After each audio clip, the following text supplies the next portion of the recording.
ఆంధ్రప్రదేశ్లో పెట్టుబడుల లక్ష్యంగా సీఎం చంద్రబాబు బృందం దావోస్లో పర్యటిస్తోంది. ఒకవైపు సీఎం చంద్రబాబు, మరోవైపు మంత్రి లోకేష్లు విడివిడిగా వివిధ సంస్థల ప్రతినిధులతో సమావేశాలు నిర్వహిస్తున్నారు. హిటాచీ ఇండియా ఎండీ భరత్ కౌశల్తో పాటు WEF health care head Sam Bishan, World Trade Centers Association chairman John డ్రూతో లోకేష్ భేటీ అయ్యారు. రాష్ట్రంలో పెట్టుబడులపై విస్తృతంగా చర్చించారు.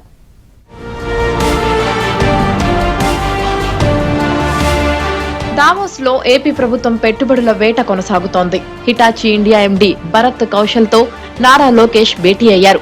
సమర్థమైన పవర్ ట్రాన్స్మిషన్ కోసం రాష్ట్రంలో HVDC తరహా అధునాతన సాంకేతికతను అమలు చేసేందుకు సహకరించాలని కోరారు. Vizag metro project, green energy కార్యక్రమాలకు సాంకేతిక సహకారాన్ని అందించాలని విజ్ఞప్తి చేశారు. సస్టైనబుల్ డెవలప్మెంట్ గోల్ లక్ష్యానికి అనుగుణంగా ఇన్నోవేషన్ పార్క్ స్థాపనకు మద్దతు ఇవ్వాలన్నారు. ఎనర్జీ సెక్టర్ లో వైవిధ్యమైన టాలెంట్ పూల్ ను అభివృద్ధి చేయడానికి స్కిల్ డెవలప్మెంట్ ఇనిషియేటివ్స్ లో చేయూత ఇవ్వాలని పేర్కొన్నారు.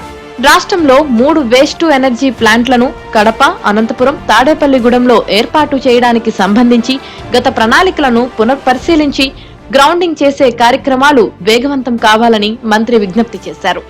ఏపీని హెల్త్ కేర్ టెక్నాలజీ హబ్ గా మార్చేందుకు సహకారం అందించాలని WEF health care head Sam Bishan ను మంత్రి నారా లోకేష్ కోరారు.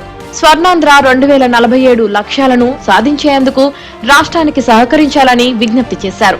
ప్రపంచ స్థాయి ఆరోగ్య ప్రమాణాలకు అవసరమైన శిక్షణా కార్యక్రమాలు చేపట్టేందుకు మద్దతివ్వాలన్నారు. ఆరోగ్య సంరక్షణ రంగంలో AI, ఇతర అభివృద్ధి చెందుతున్న సాంకేతికతను వినియోగించాలని యోచిస్తున్నట్లు శామ్ బిషన్ వెల్లడించారు.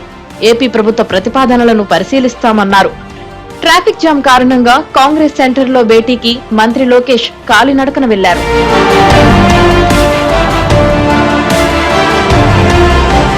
World Trade Centers Association chairman John డ్రూతో లోకేష్ సమావేశమయ్యారు.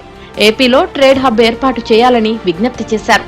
విశాఖపట్నం, విజయవాడ, తిరుపతిలో వరల్డ్ ట్రేడ్ సెంటర్లు నెలకొల్పాలని విన్నవించారు. చిన్న తరహా పరిశ్రమలకు గ్లోబల్ మార్కెట్ యాక్సెస్ కు సహకరించాలన్నారు. భారత్ లో 13 WTC సెంటర్లు పనిచేస్తుండగా 7 నిర్మాణంలో ఉన్నాయని జాన్ డ్రూ తెలిపారు. మరో 9 చోట్ల ఏర్పాటుకు ప్రతిపాదనలు ఉన్నాయన్నారు.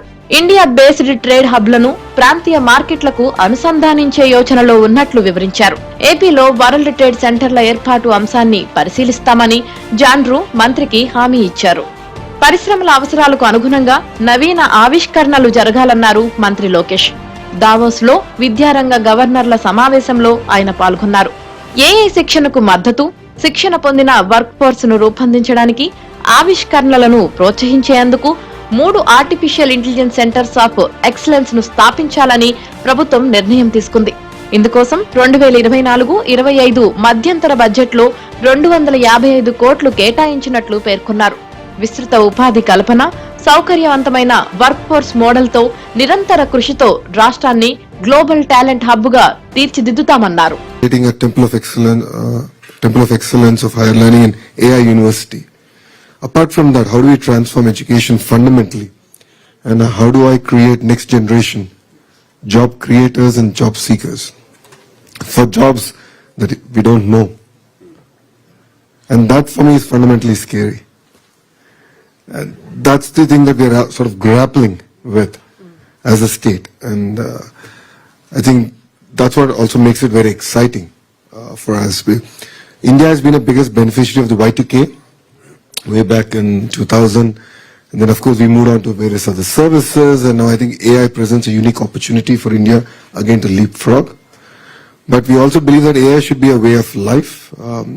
A housewife should be able to understand, use it.